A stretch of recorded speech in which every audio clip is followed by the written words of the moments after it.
Entonces, cuando se me venga este primer concepto a la mente, dificultades en el rendimiento académico, porque es básico, así te van a, cuando vayan a consulta de repente, cuando estés ya en consulta, de repente, pues ya lo estás haciendo, y te viene una mamá con este motivo de consulta, te va a decir, doctor, doctora, psicólogo, psicóloga, mi hijo tiene dificultades en el rendimiento académico, dificultades académicas. Entonces, lo primero que se te viene, lo primero que se tiene que venirte a la mente es lo siguiente. Esto significa que el niño tiene dificultades en el cálculo, o tiene dificultades en la lectura, o tiene dificultades en la escritura, y esto no le está permitiendo lograr los contenidos esperados a nivel curricular. Ese es el primer concepto que a mí me encantaría que tú te puedas llevar de esta primera parte. Pienso en dificultades en el rendimiento académico, pienso en que el niño no está consolidando lo que se espera para su edad a nivel curricular. Y esto puede estar asociado al cálculo, a la lectura o a la escritura. Por ejemplo, nuevamente abro comentario. ¿Qué es lo que se espera en un niño al término del primer grado de primaria? Por ejemplo, ¿qué es lo que se espera? Les leo en los comentarios. ¿Qué es lo que se espera cuando un niño está... Exacto, exacto, bien, bien, perfecto.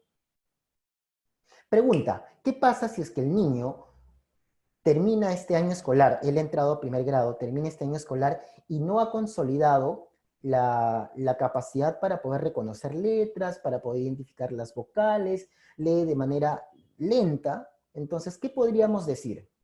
¿Ha consolidado o no ha consolidado lo que se espera para el nivel académico, pues, del primer grado? Exacto, no ha consolidado. ¿Qué es lo que se espera en el segundo grado de nuestro proceso de formación académica, del segundo grado de primaria? ¿Qué es lo que se espera?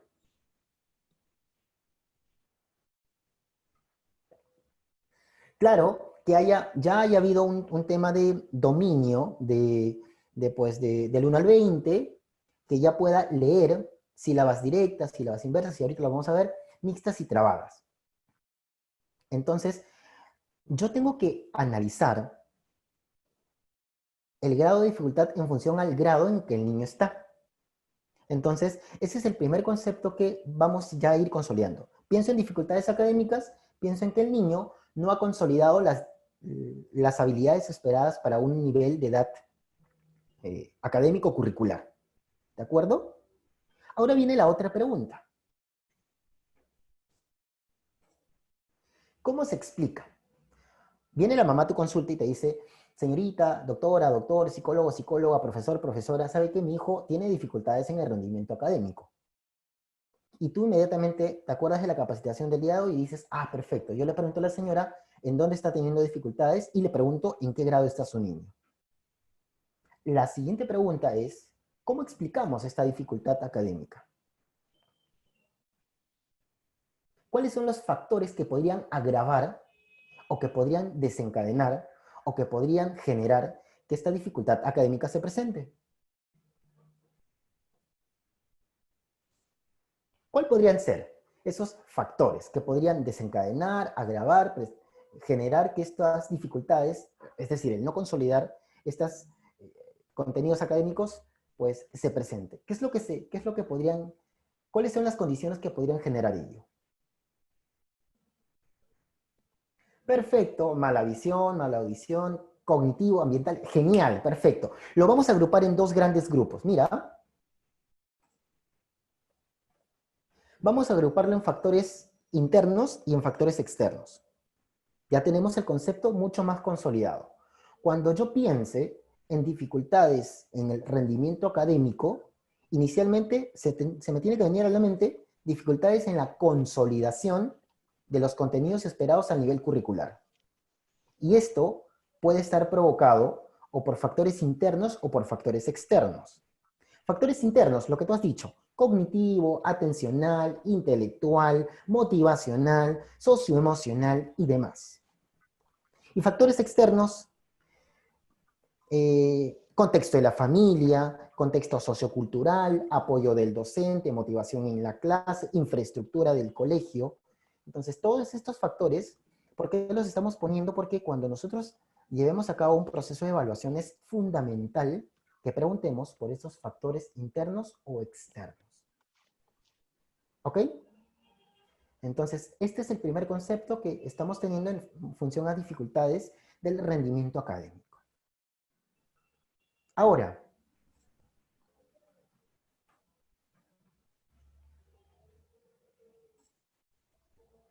listo.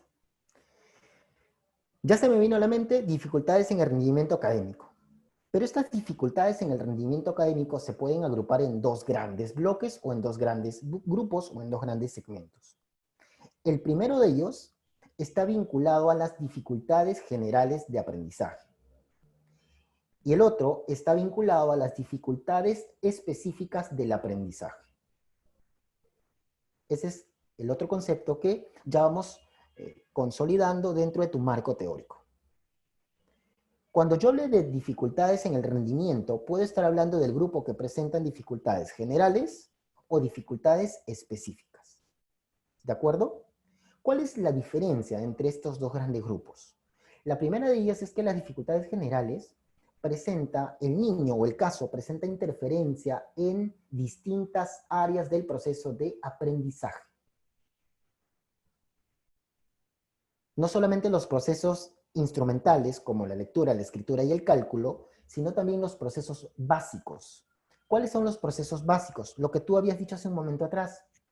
Atención, memoria, pensamiento, funciones ejecutivas, inteligencia y demás. Entonces, cuando se me venga a la mente este tipo de casos, y de repente la mamá me dice, doctor, ¿sabe que mi hijo está teniendo dificultades en todos los cursos? Ah, y además, la maestra me dice que es distraído. Ah, la maestra me dice que es un poco lentito para poder hacer las cosas. Entonces, ¿qué grupo se te vendría a la mente? ¿Dificultades generales o dificultades específicas? ¿Cuál sería?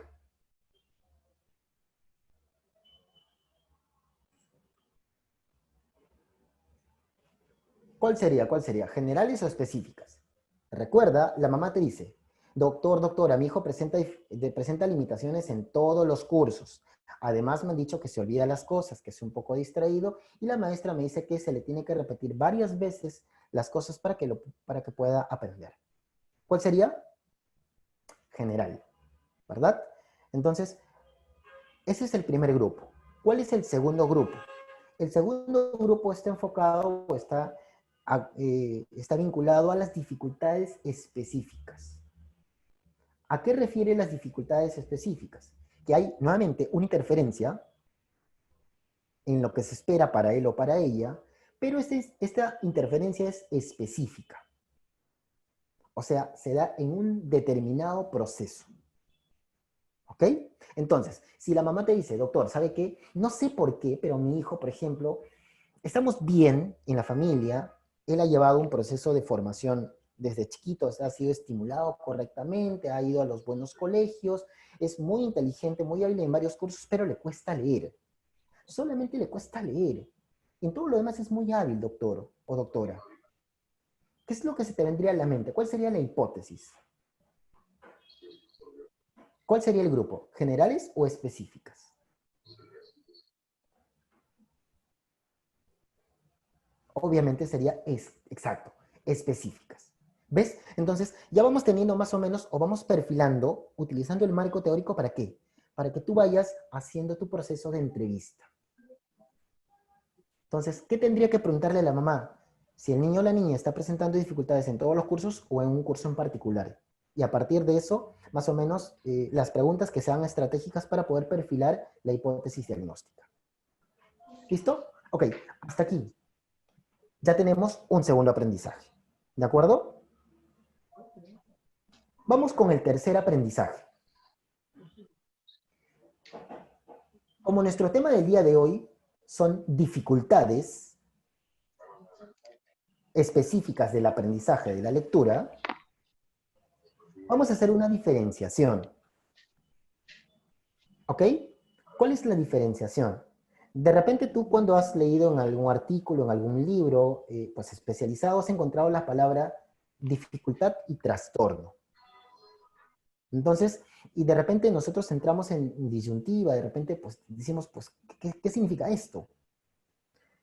Básicamente el concepto es, tiene la misma, pues el mismo significado, ¿de acuerdo? Pero el término trastorno se utiliza en el contexto clínico y el término dificultad se utiliza en el contexto educativo. Entonces, si tú estás en un colegio, estás en una institución educativa y te das cuenta de que el niño está, pues, presentando dificultades al momento de, lograr consolidar la habilidad de la lectura, ¿tú qué dirías? ¿Trastorno o dificultad? Obviamente dirías dificultad, ¿verdad? Pero si, por ejemplo, estás en el Serum y viene un casito así, tal cual, igualito, el chico o la niña no está logrando consolidar sus habilidades de la lectura y solamente en esta área tiene dificultades. Entonces, ¿qué dirías tú si estás en el Serum? ¿Dificultad o trastorno?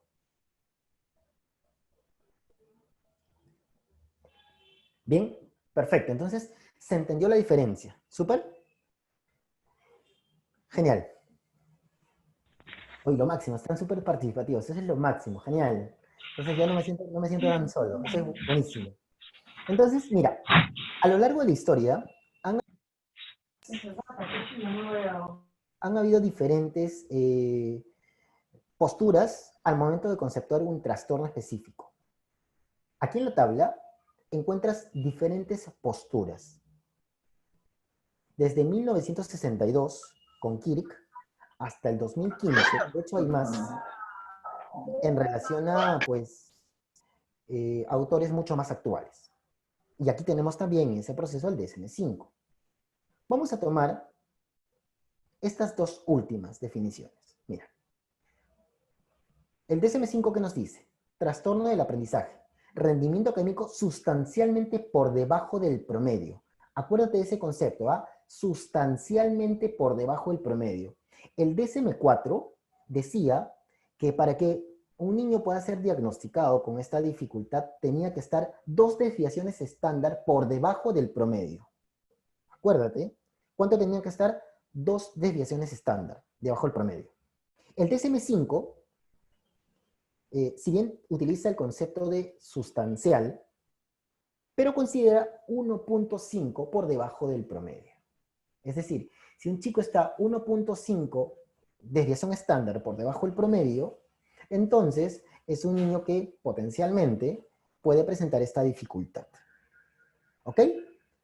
¿Qué más dice? ¿Cuál es la causa? Indica. Es una alteración en el neurodesarrollo. En el DSM-5, los trastornos del aprendizaje o específicos del aprendizaje se enmarcan dentro del grupo de los trastornos del neurodesarrollo. Y además, ¿qué indica esta definición? Que no se explica por alguna discapacidad intelectual, por un trastorno sensorial, por algún trastorno mental, neurológico, privación sociocultural. No hay ninguna variable que explique el por qué el niño está presentando, o el niño o la niña está presentando esta dificultad o esta condición en cuanto a sus habilidades de lectura, de escritura o de cálculo. ¿Ok? Entonces, mira, vamos teniendo un concepto un poquito más preciso acerca de un trastorno específico del aprendizaje. ¿Y qué nos dice Silvia de Fior? Que en verdad, si es que tú estás interesado en poder aprender un poco más acerca de las dificultades de aprendizaje, yo te recomendaría que leas esta autor, es buenísima. Tiene un libro muy bueno que se llama Dificultades específicas del aprendizaje, y donde aborda todas las dificultades. Es un libro del 2016, 2016, 2015, 2015, perdón, 2015, y yo te recomendaría que puedas leer. En verdad, yo cuando compré este libro, pues a mí me ayudó un montón. Yo lo compré hace como 3, 4 años, 3 años atrás y fue buenísimo. Entonces, ¿qué nos dice Silvia de Fior en el 2015? Que la dificultad de aprendizaje es un rendimiento en uno o más aprendizajes escolares instrumentales. O sea, o puede tener dificultades en la lectura, o en la escritura, o en el cálculo. ¿Ok? ¿Sí? Y además, ella precisa que el CI tiene que estar por encima de 80, considerándose la enseñanza adecuada, ausencia de desórdenes emocionales, o sea, que no haya ninguna variable que explique esta condición diagnóstica. Entonces, aquí van apareciendo ciertos números, y estos números nos van a ayudar a poder tomar decisiones. De hecho, hay un criterio importante que es el criterio de la inteligencia. Hay algunos autores que plantean, por ejemplo, que el niño que tiene una condición de nivel cognitivo promedio o más, ¿de acuerdo? O sea, para poder diagnosticar una dificultad o trastorno específico, el niño tiene que tener una condición cognitiva promedio o más. Si el niño tiene una condición cognitiva por debajo de 1 punto de desviación estándar, entonces no se podría considerar un trastorno específico del aprendizaje, sino más bien una dificultad general. ¿Ok? Súper. Entonces, acuérdate del criterio de la inteligencia también, ¿de acuerdo? Y que esta condición diagnóstica no se explica por otros factores que nos puedan ayudar a entender esta condición diagnóstica. Listo. Hasta aquí hemos hablado de manera un tanto rápida acerca de la concepción de rendimiento académico. Hemos agrupado en 2 grandes grupos y hemos perfilado los trastornos específicos del aprendizaje. Ahora vamos a tomar en consideración lo que nos dice el DSM-5. El DSM-5 nos dice lo siguiente. Plantea 4 criterios. De hecho, esta síntesis, este cuadro, lo estoy tomando del DSM-5 y de un autor que a mí me gusta también, que es la autora Yáñez. Ella es neuropsicóloga de profesión, entonces ella tiene un libro muy bonito que se llama Neuropsicología de los trastornos del neurodesarrollo. Es un libro muy bueno. Si tú quieres nuevamente, te interesa conocer un poco más acerca de los trastornos del neurodesarrollo, yo te recomendaría el libro de la autora Yáñez. Es un libro muy, pero muy bueno. ¿Ok? Entonces, tanto el DSM-5 como en una síntesis de uno de los capítulos de este libro, se plantea lo siguiente, que existen 4 criterios. Acuérdate, ¿cuántos criterios para poder llevar a cabo el diagnóstico? 4. 4. ¿Ok? ¿Cuál es el primero? El criterio A, obviamente yo lo estoy perfilando solamente para lectura, dice lo siguiente: dificultad en el uso de aptitudes académicas. O sea, el niño o la niña no está consolidando lo que se espera para su edad.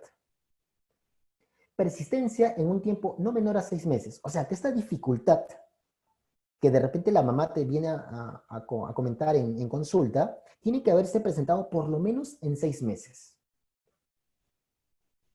Y en cuanto a la lectura, ¿qué tiene que haber? Lectura de palabras imprecisas o lentas o con esfuerzo. Lectura incorrecta de palabras sueltas, con lentitud, con vacilación, adivinación de palabras, dificultad para expresarlas correctamente. Deben presentarse cualquiera de esos comportamientos para que tú puedas más o menos ir perfilando de que podría este niño o esta niña tener un cuadro diagnóstico asociado a un trastorno específico del aprendizaje. En este caso, en la lectura, porque ahí lo estamos perfilando. ¿De acuerdo? Ese es el criterio número 1, el criterio A. ¿Cuál es el criterio B? Que deben verse afectadas sustancialmente por debajo de su edad cronológica.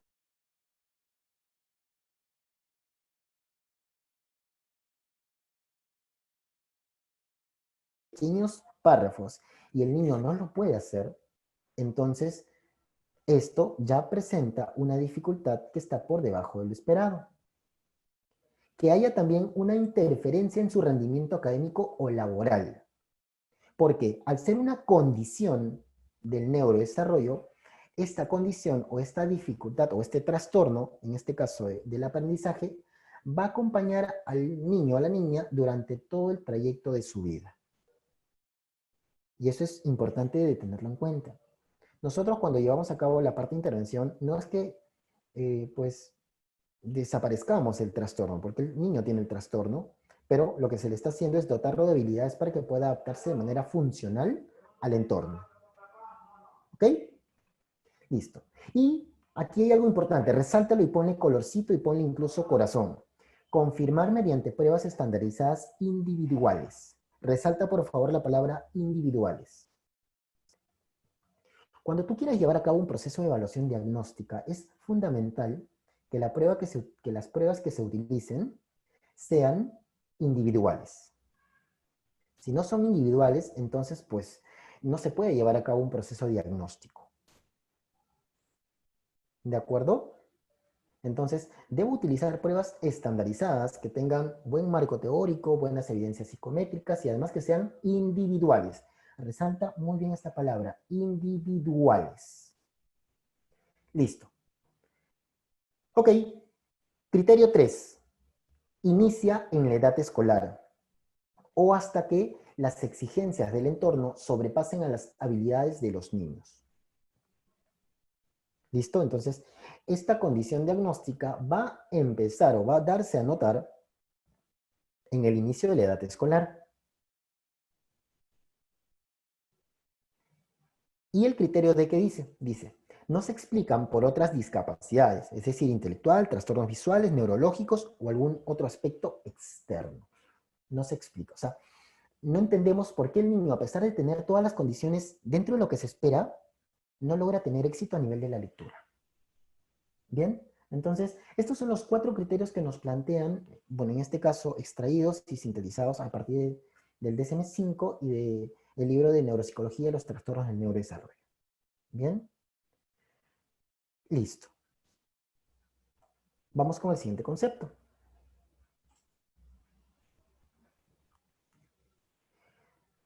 Yáñez, en el 2016, plantea lo siguiente. Dentro de la condición diagnóstica de los trastornos específicos del aprendizaje, van a haber 3 dominios. El dominio de la lectura, de la expresión escrita y de las matemáticas o cálculo. O sea, el niño puede tener dificultades en cualquiera de las 3. ¿Ok?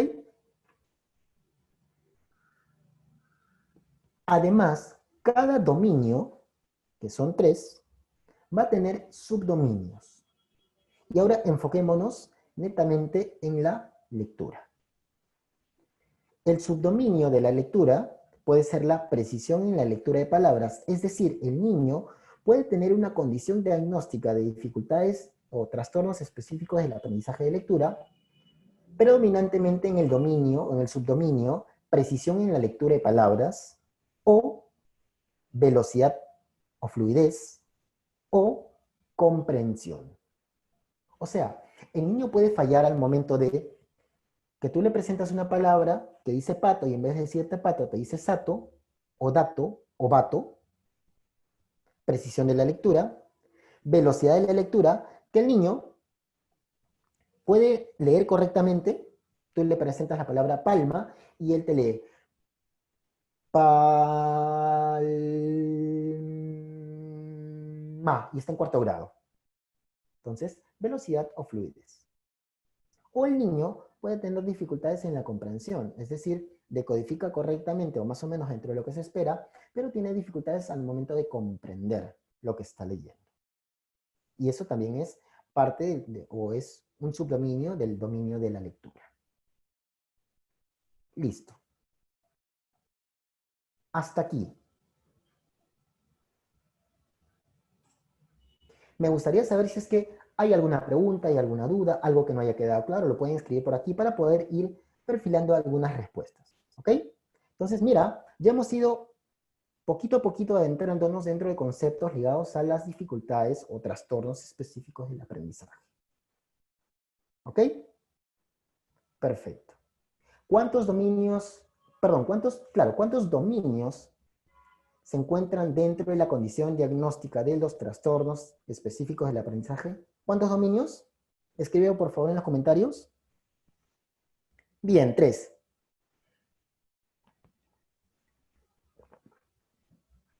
Perfecto. Bien, genial, excelente. Son 3. ¿De acuerdo? Súper. Y aquí tenemos los 3 subdominios. Pregunta. Si pasa lo siguiente, tú le muestras una palabra al niño que dice paloma y el niño lee paloma.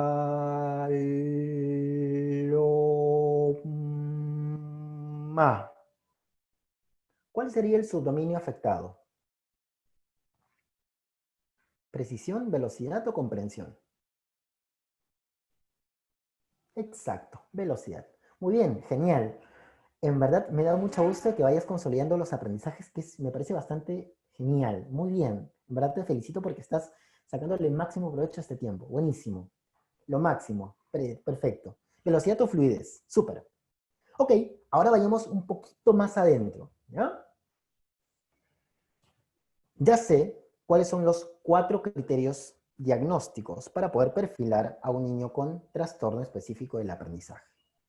Ya sé que, además, en esta condición diagnóstica hay 3 subdominios. Y ya sé que en el caso de la lectura hay 3 dominios y en el caso de la lectura hay 3 subdominios, que es precisión, velocidad y comprensión. A su vez, se puede establecer, y eso lo dice el DSM-5, se puede establecer grados de severidad. Porque cuando a nosotros pues los padres van a venir a consulta, necesitamos ser precisos al momento de dar una presunción diagnóstica. Obviamente tenemos que formarnos, de hecho eso es importante. Este curso es preliminar, este curso es una primera parte para que pues tú vayas teniendo ciertas bases, pero es importante formarse. ¿Ok? Entonces, también es importante conocer que hay algunos niveles de severidad y estos tienen ciertas características. Fíjate, el nivel de severidad leve. ¿Qué es el nivel de severidad leve? El nivel de severidad leve es aquel donde presenta dificultades en uno o dos dominios, pero que estas dificultades pueden ser compensadas, ¿de acuerdo? Y además, sí requiere apoyo, pero en algunas partes de su actividad escolar. Esta es una condición de severidad leve. La condición de severidad moderada presenta dificultades en uno o más dominios, requiere enseñanza intensiva y requiere adaptaciones fuera de la escuela. Es decir, en sus otras actividades donde tiene que hacer uso de la lectura, necesita apoyo, cierto apoyo. Eso es la dificultad o el nivel de severidad moderado. Tenemos el nivel de severidad, valga la redundancia, severo y el grave. Severo es probablemente que el individuo no complete actividades con precisión y eficacia. Y el grave estas complicaciones van a ser muy marcadas y pues se requiere un apoyo supervisado, constante, para que pueda apropiarse de los dominios de los aprendizajes instrumentales, o de escritura, o de lectura, o de cálculo, dependiendo de dónde esté presentando la dificultad. Y además, se tienen que hacer adaptaciones fuera de la condición académica porque el niño o la persona necesita también hacer uso de la lectura fuera de los contextos escolares.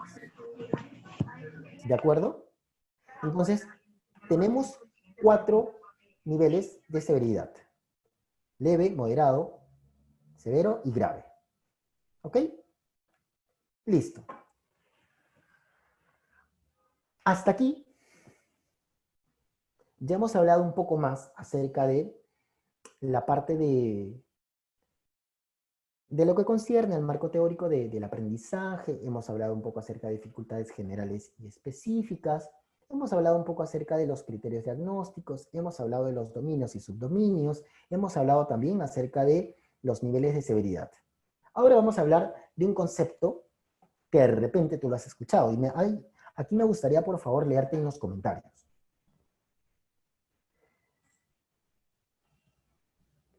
Cuando yo te digo la palabra o el concepto dislexia, ¿qué es lo primero que se te viene a la mente?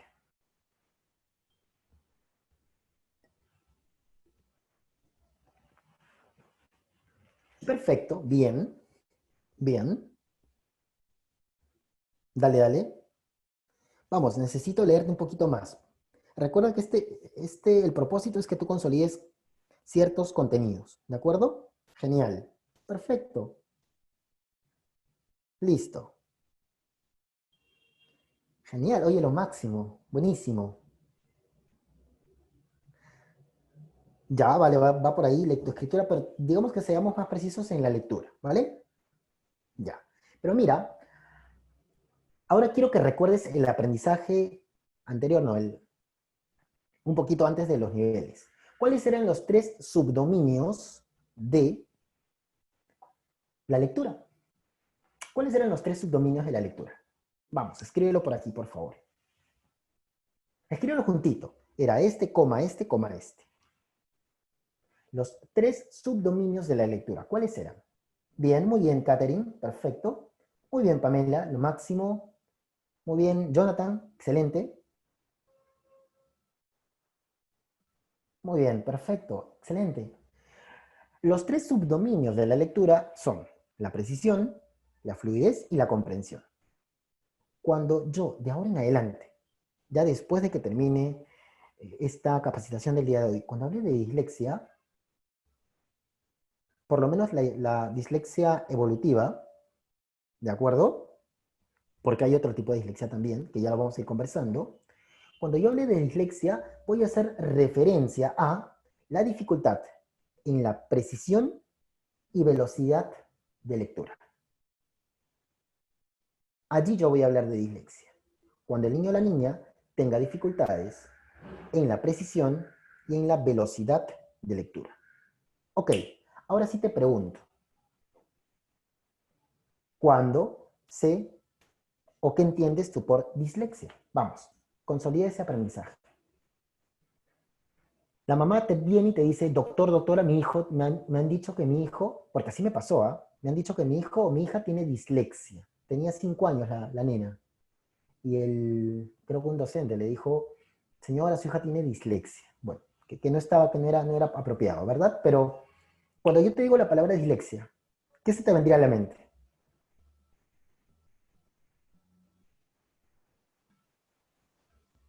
Recuerda, dislexia es dificultades en la precisión y en la velocidad de lectura. Comprende los dos subdominios. Cuando yo pregunte o cuando te hagan referencia a dislexia, ya, dislexia es que el niño o la niña tiene dificultades al momento de precisar o al momento de ser preciso en la decodificación o de la velocidad de lectura. Perfecto. Ojo, no en la comprensión, ¿ah? No en la comprensión, solamente velocidad y precisión de lectura. ¿Ok? Entonces, cuando me digan la palabra dislexia, eso es lo que se me tiene que venir a la mente. Dificultades en la precisión y exactitud lectora. ¿Listo?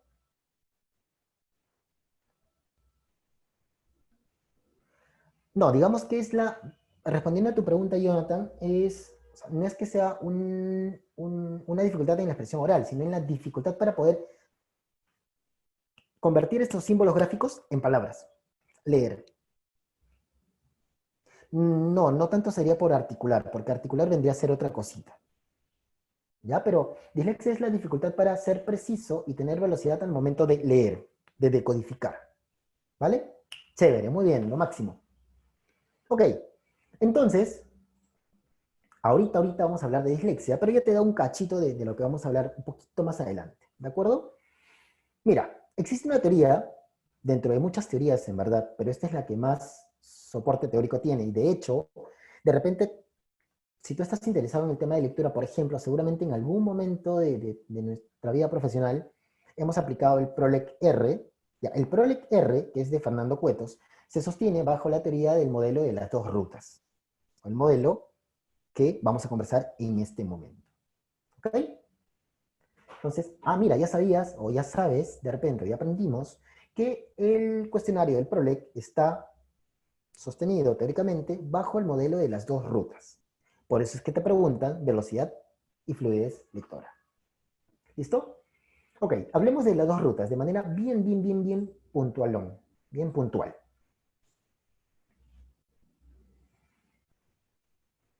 Ruta léxica, existen dos rutas, ¿ya? Para poder leer. La ruta léxica y la ruta subléxica. A la ruta subléxica, anótalo, anótalo. A la ruta subléxica se le llama también ruta fonológica. Y su otro nombre, su nombre de pila, ruta indirecta. Y a la otra ruta se le llama ruta léxica o ruta directa. ¿Ok? Entonces, si yo te hablo de ruta fonológica, ruta indirecta o ruta subléxica, te estoy hablando de lo mismo. Bien, ¿qué cosa es la ruta léxica? Por ejemplo, mira, a ver, vamos a traer un papelito por acá. Lo siento, voy a romper una hojita. Aunque en un ratito vamos a hacer un pequeño ejercicio también. Ya, ok.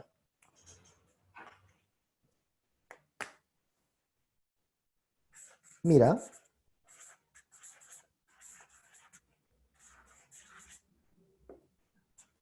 Ya. ¿Qué dice acá mi buen amigo, mi buena amiga? ¿Qué dice acá? Vamos, vamos. Por acá, por acá. Genial. Vamos, ¿qué dice? Excelente, ¿verdad? Dice esa palabra, ¿cierto? Exacto, dice esa palabra. ¿Qué es lo que tú has hecho en este momento? Pregunta, ¿esta palabra es la primera vez que la ves? ¿Sí o no? Obvio, obvio que no. Tú me dices, tú te tomas la cabecita y me dices, obvio que no, pues, ¿no? O sea, no lo veo por primera vez. Ya anteriormente lo he visto. Cuando sustenté mi tesis y mi asesor me dijo, increíble, ¿verdad? Exacto. O sea, no es la primera vez que vemos esta palabra, ¿verdad? Entonces, la ruta léxica es aquella donde yo recupero, o yo leo, porque anteriormente ya he visto una palabra similar, o esa misma representación visual, ya la he visto, ¿de acuerdo? Entonces la extraigo de mi memoria visual y digo esa palabra. Si, por ejemplo, yo te pongo esta siguiente palabra, mira,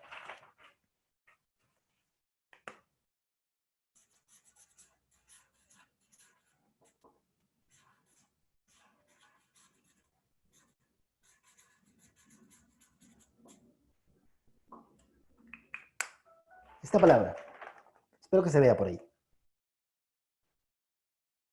¿Qué dice? Perfecto, genial, genial, Caroline. Genial. ¿Qué es lo que has hecho tú en este momento? ¿Has utilizado probablemente? Pregunta, ¿esta palabra la has visto, es la primera vez que la ves o ya la has visto anteriormente? No, obvio, ¿no? Obvio, tú la has visto, la has escuchado en alguna vez. Ah, mira, qué genial, mira. Cuando tú ves por primera vez una palabra, ¿qué es lo que haces? Uy, qué genial. Cuando tú ves por primera vez una palabra, es una palabra desconocida. Nunca la has visto. No la tienes pues en el bucle, de acuerdo de palabras que tú ya dominas, ya conoces, tú haces uso de la otra ruta, de la ruta subléxica, fonológica o indirecta. ¿Por qué? Porque te pusiste a asociar cada sonido y descifrar esta palabra. Exacto. Lo vas pronunciando como suena. Entonces, esas son las dos rutas que nosotros tenemos para leer. Muy bien, bueno, y aquí una señorita nos dice que lo leyó por sílabas. Genial, lo máximo. Bien. Entonces, tenemos dos rutas para leer. Pregunta, si es una palabra conocida, por ejemplo, psicología, por ejemplo, esta palabra. A ver, esta palabra, esta palabra.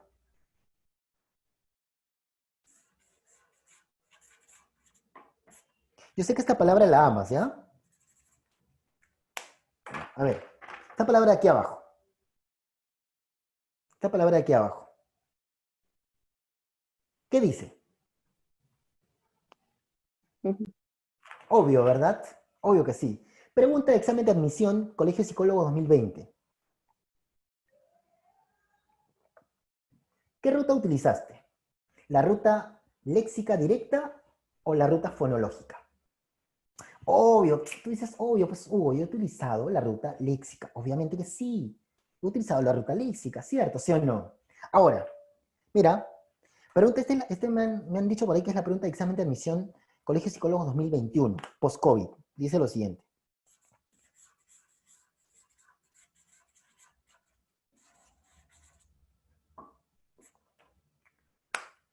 Vamos a ver por acá.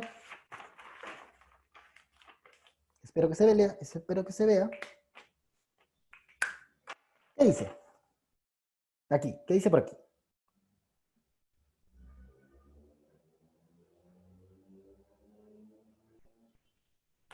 Perfecto.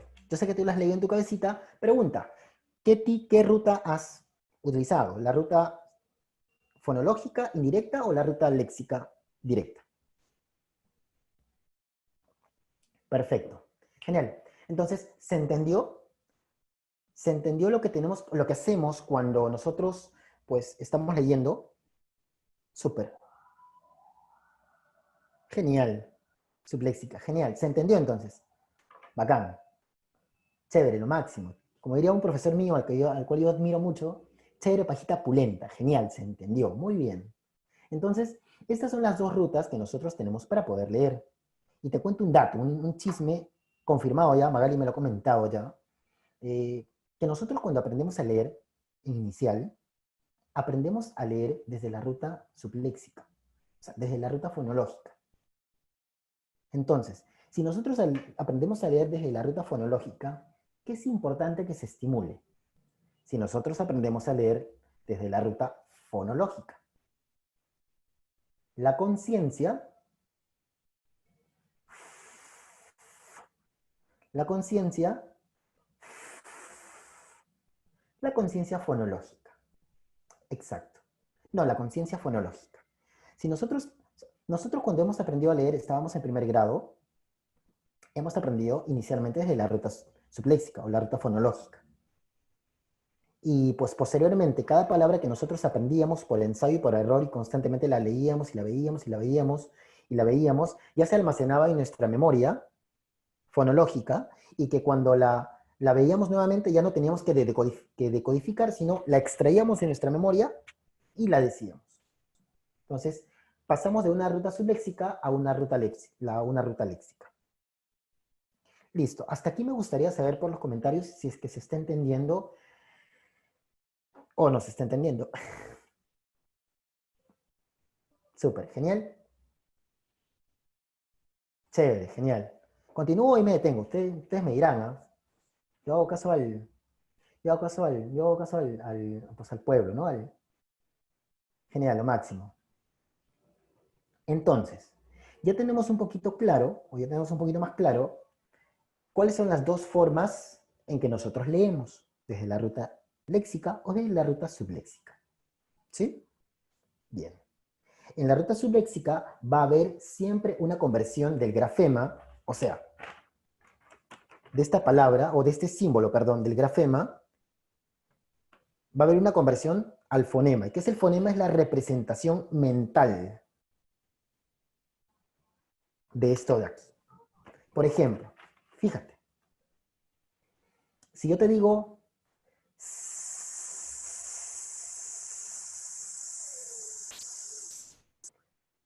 ¿qué letra se te viene a la cabeza? Obvio, ¿verdad? Si yo te digo,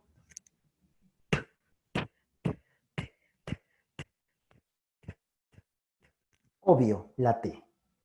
No, la K tendría que ser otra posición, ¿vale? Pero, ¿qué es lo que nosotros estamos haciendo? El sonido ya lo tenemos almacenado en nuestra, pues en nuestra conciencia.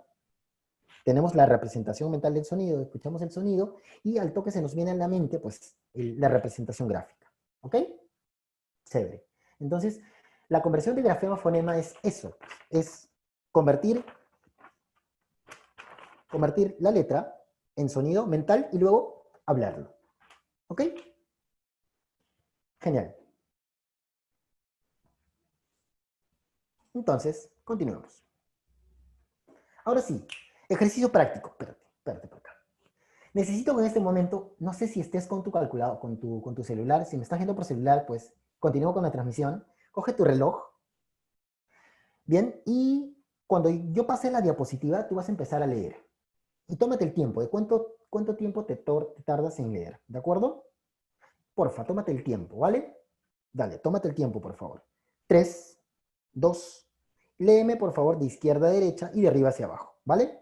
3, 2, 1, ya, empieza.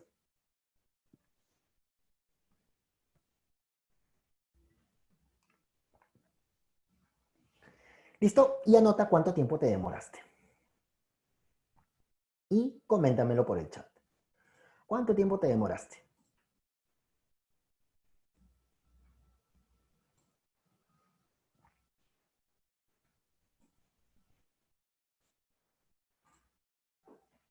Uy, qué precisos, por acá 3.74 milisegundos. Uy, bravazo, genial, excelente. Pregunta, ¿qué ruta utilizaste para poder decodificar esto?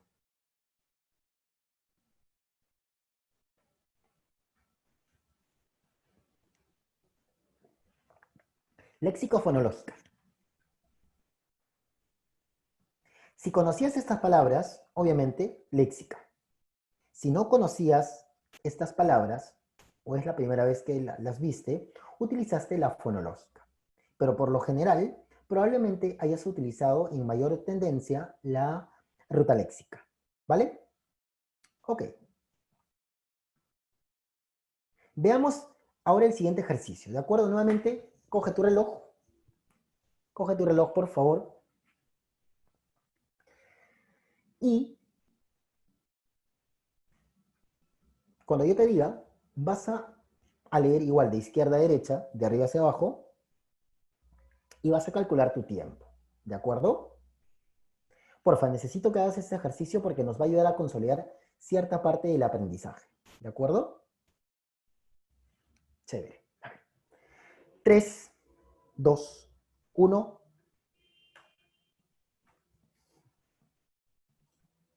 Empieza.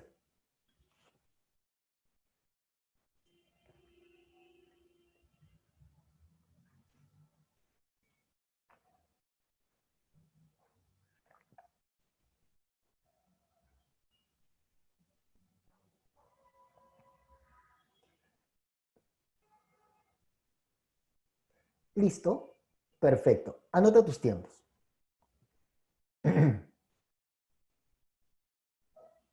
¡Wow! ¿4 segundos? Oye, qué genial, qué genial. Entonces tu, la ruta fonológica pues está súper entrenada, muy bien, ¿ah? Uy, lo máximo. Acá mi amigo Aarón nos dice 9.76 milisegundos. Genial. 21.30, 10, 10.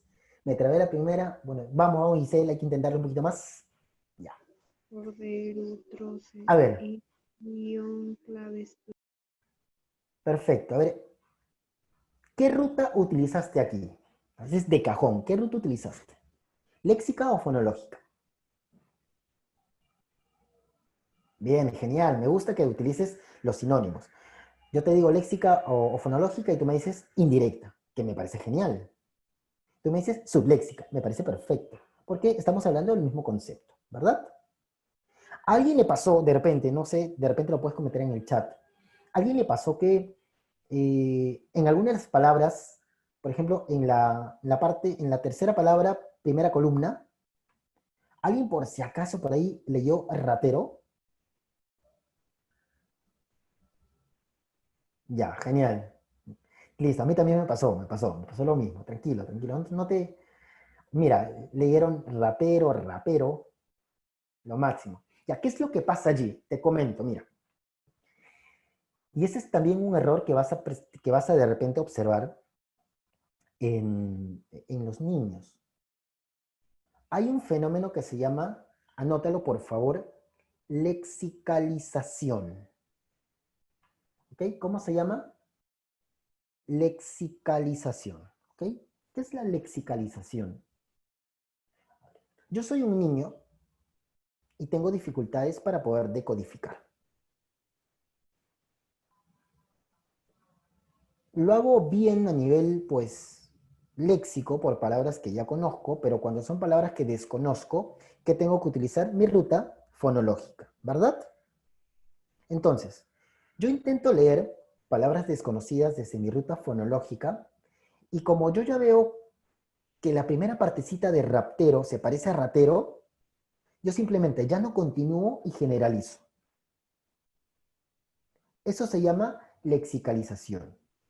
¿Qué es la lexicalización? Cuando el niño, utilizando pues, esta ruta, tiene dificultades para poder seguir por un tema de ejercicio, por un tema de ya no querer continuar, y trata de asociarla a una palabra conocida, de su bucle, de su memoria.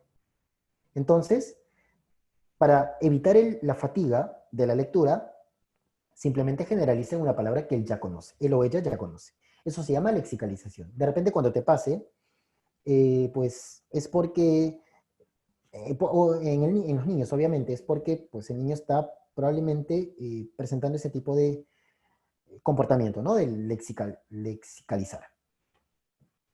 ¿Genial? Perfecto. Listo, genial. Entonces, ya hemos hecho los dos ejercicios. Ahora, bueno, si estaríamos en una clase estadística, hallaríamos pues diferencias estadísticamente significativas y tamaño del efecto para poder ver diferencias entre tu tiempo de acceso por la ruta léxica y tu tiempo por acceso a la ruta fonológica. Entonces, y si es que hay diferencias estadísticamente significativas, es que por una predominas más.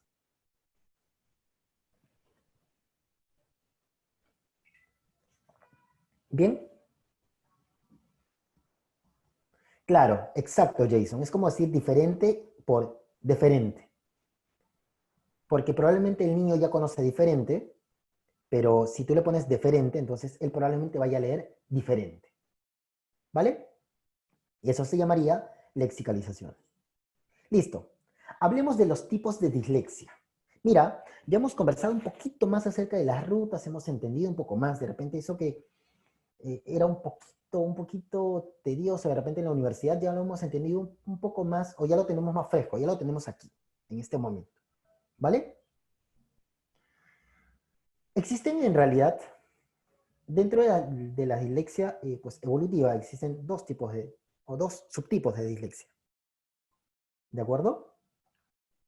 La dislexia fonológica y la dislexia superficial. ¿Qué cosa es la dislexia fonológica? Es cuando la lectura de palabras es mejor que la lectura de pseudopalabras. O sea, en la dislexia fonológica, el niño tiene buen dominio de la ruta léxica. Tiene buen dominio de la ruta léxica o de la ruta directa. Pero cuando se presenta o se expone a palabras desconocidas, palabras grandes, palabras que nunca ha visto, nunca ha escuchado, entonces le va a costar mucho más. Porque hay una deficiencia en la aplicación de la regla de conversión grafema-fonema. SRCGF es regla de conversión grafema-fonema. Y es por eso que se presentan los procesos de lexicalización. Entonces, si yo te pregunto de repente de aquí a 20 minutos, ¿en dónde se presenta el proceso de lexicalización? Tú dirás, en la dislexia, superficial o fonológica.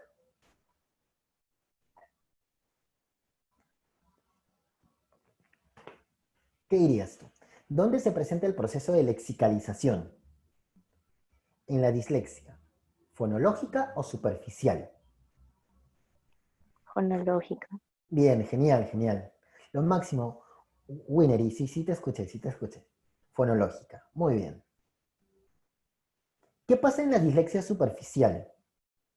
Se hace uso de la lectura por la ruta grafema-fonema. La lectura es fragmentada, lenta, pues no se lee como un todo. O sea, son los típicos niños que de repente leen tu, ti, te, sis. Ya, ese tipo de comportamiento, obviamente siguiendo todos los criterios diagnósticos, sería pues una ruta o sería una dislexia de tipo superficial. ¿De acuerdo? ¿Por qué superficial? Porque se hace uso de la ruta grafema-fonema para leer, ya sean palabras conocidas o desconocidas. Entonces el proceso es mucho más lento. ¿Ok? Listo. Hasta aquí hemos hablado un poquito más acerca de dislexia. Te voy a dar un dato adicional, ¿vale? Que no está aquí, pero hay otro tipo de dislexia, que es la dislexia adquirida. O de repente en algunos artículos, en algunos libros, tú la puedes encontrar como alexia. ¿Y qué cosa es la alexia o la dislexia adquirida? Es la condición diagnóstica en donde la persona sí tenía dominado, sí tenía dominio de la lectura, sin embargo, por alguna cuestión externa, algún accidente pues, cerebrovascular o algo, generó de que esta persona pierda la capacidad.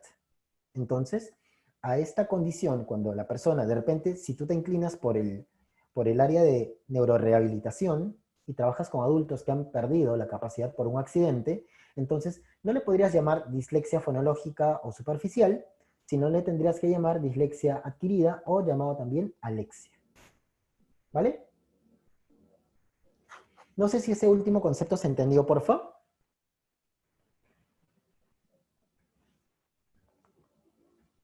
Ya, lo máximo. Chévere. Perfecto, claro, claro decir, dislexia adquirida. Ujú. Pero también lo puedes encontrar como alexia. O sea, te lo comento porque en algunos casos lo puedes encontrar así, para que se entienda qué cosa es la alexia. ¿Vale? Chévere. Ok. Hablemos de la última parte ya de nuestro marco teórico. Oye, mira, sin darnos cuenta, ha pasado ya pues 60 minutos que has estado ahí. Muy bien, te felicito, en verdad. Te felicito. Súper buena, súper buenísimo el, el trabajo del día de hoy. Y nada, hay que sacarle el máximo provecho a este tiempo que nos queda, que creo que es, a ver, en aproximado, ¿cuánto es? Nos queda 48 minutos con 3 segundos. Vamos a sacarle el máximo provecho, ¿vale? Genial, vale.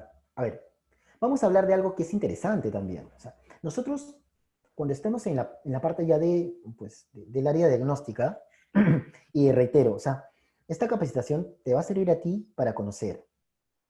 Te está sirviendo para tener un mejor marco teórico, para... Mi trabajo aquí hoy día es sembrarte el bichito para que puedas leer un poco más y capacitarte mucho más. Porque la idea es que nosotros como profesionales tengamos marco teórico para poder abordar ciertos casos. ¿De acuerdo? En ese sentido, o sea, una capacitación como esta, el objetivo es darte interés por un tema en particular para poder perfilarte o perfeccionarte en algo. Es por eso que, por ejemplo, en mi caso, yo en este momento me encuentro estudiando la maestría y posteriormente pues llevaré otros estudios vinculados a esta condición diagnóstica, porque me interesa y leo también bastante acerca de ello. Por eso te recomendaba algunos libros. Entonces, fuera de la parte diagnóstica, que es importantísima, está la parte dentro de nuestra labor profesional, que es la de prevención. Y cuando nos hablan del concepto de prevención, es el acto de anticiparte a algo que puede suceder. Bien, entonces, es importante que nosotros tengamos en consideración cuáles son los factores tempranos que podrían predecir que un niño, que una niña, podría presentar la condición diagnóstica de dislexia o de trastorno específico del aprendizaje en la lectura o dificultad específica del aprendizaje en la lectura. Hay algunos estudios que señalan lo siguiente. De hecho, hay bastante evidencia empírica que habla de que la conciencia fonológica es el proceso que nos permite a nosotros poder explicar en mayor medida el déficit que puede tener la persona, el caso. Entonces, una situación preventiva que nosotros podemos tomar en consideración es que en chicos, en niños de inicial, de 3, 4 años, de 5 años, que están en proceso de aprender a leer, si nosotros notamos que el niño no ha dominado bien sus habilidades de tipo fonológicas, entonces probablemente pueda tener dificultades, ¿listo? Y tendríamos que perfilar si está enmarcado dentro pues, de dificultades generales o específicas. Pero la conciencia fonológica es un predictor altamente o estadísticamente significativo. ¿Cuál es el otro predictor? La velocidad de los procesos léxicos o la velocidad de denominación. Por ejemplo, tú puedes, no sé si tengas algún sobrinito, de repente lo puedes hacer, hoy o mañana de repente, en una diapositiva ponle 16 elementos que él conozca y toma el tiempo, ¿de acuerdo? Se espera que más o menos en promedio pues el niño se tome entre 0,5 y 1 segundo en poder denominar. Si el niño se toma más de 1,5 segundos, entonces, de elementos que supuestamente ya conoce, entonces podría ser un indicador, ¿de acuerdo? O sea, si son 16 elementos y el niño se toma más de 24 segundos para denominar esos elementos que supuestamente ya conoce, entonces podría ser un indicador de que el niño le está costando poder tener buena velocidad de acceso al léxico. Y otro criterio también es la memoria verbal a corto plazo, la memoria fonológica también. Entonces, si yo noto que el niño tiene dificultades en conciencia fonológica, que le cuesta denominar, y que tiene dificultades de memoria verbal, que le cuesta retener ciertas frases que alguien se le dice, por ejemplo, entonces podría ser un caso tentativo de que pueda posteriormente corroborarse un cuadro de dislexia. ¿Bien? Otro dato importante, y te lo comento porque cuando hagas la anamnesis, pues lo tengas que preguntar, es el tema del lenguaje oral. Estudios señalan que cuando un niño ha presentado dificultades en el lenguaje oral, en el tema de se demoró en consolidar sonidos o tiene dificultades, es muy probable de que un niño, es muy probable que un niño que ha tenido dificultades en el lenguaje oral pueda tener dificultades también en el acceso a la lectura. ¿Listo? Porque el lenguaje oral es una causa o es un indicador, es una variable primaria que está asociada a la lectura. Entonces, hasta aquí entendemos que la conciencia fonológica y los procesos subyacentes, que son la velocidad de procesamiento, la velocidad de acceso al léxico y la memoria verbal a corto plazo, son procesos predictivos, al igual que el lenguaje oral. De repente, y tú te puedes preguntar, ¿y por qué se da esta condición? Hay algunas explicaciones neurobiológicas también, que yo te invitaría a que la puedas leer. De hecho, hay estudios del doctor Galaburda, que pues en pacientes diléxicos ya fallecidos post-mortem, encontraban que había algunas anomalías en ciertas partes del cerebro. Entonces, al ser un trastorno del neurodesarrollo, probablemente en el proceso de desarrollo del sistema nervioso central, hubo alguna dificultad que no le permitió a la persona poder desarrollar correctamente una área, en este caso, parieto temporal u ósito temporal, o parieto frontal, ¿de acuerdo? Que, por lo cual le está costando poder consolidar o poder lograr el acceso a la lectura. Yo te invitaría a que puedas leer estos estudios, son bastante interesantes. Busca en, en internet estudios del doctor Galaburda, que te puede dar bastante información acerca de ello. Es interesante la parte pues, neurobiológica. ¿Sí? Listo. Hasta aquí hemos terminado la parte de... Hemos terminado la parte de bases en cuanto a la conceptualización del aprendizaje, propiamente dicho. ¿De acuerdo? Entonces, ya hemos aprendido, recordado, consolidado, reaprendido o recordado diferentes conceptos vinculados al aprendizaje. Ahora vamos en esta parte que nos queda a conversar acerca de la teleasistencia psicológica y qué es lo que tenemos que hacer nosotros como profesionales para poder abordar estos casos. ¿de acuerdo? O en este caso, si yo noto algo que me hace sospechar de esto, derivarlo al profesional pertinente. ¿Listo? Entonces, para empezar esto, vamos, te voy a pedir porfa, porque pedagógicamente hablando, pues estar sentado casi 80 minutos, te puedes enfocar. Tómate un minuto en este momento, a partir de ahora, para que te estires, relájate un poquito, ¿de acuerdo? Tómate un minuto y en un minuto retomamos la actividad, ¿vale? Para poder empezar a hablar del otro. Pero despéjate un poquito, tómate un minuto, estírate un poquito por un minuto. ¿Listo?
Listo.